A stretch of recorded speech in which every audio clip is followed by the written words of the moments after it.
সেদিন ভোরে বুকের গভীরে শুনেছি জমে থাকা নীল বেদনারা ডাকে।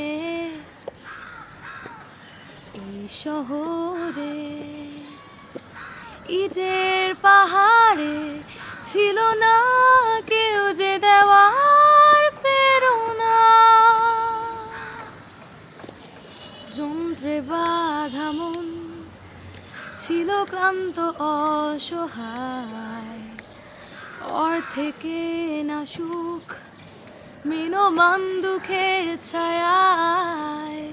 যন্ত্রে বাঁধা মন ছিল ক্লান্ত অসহায়, অর্থেকে না সুখ মিনমান দুঃখের ছায়ায়। আর নয় সময় উদ্দেশ্যহীন মিছিল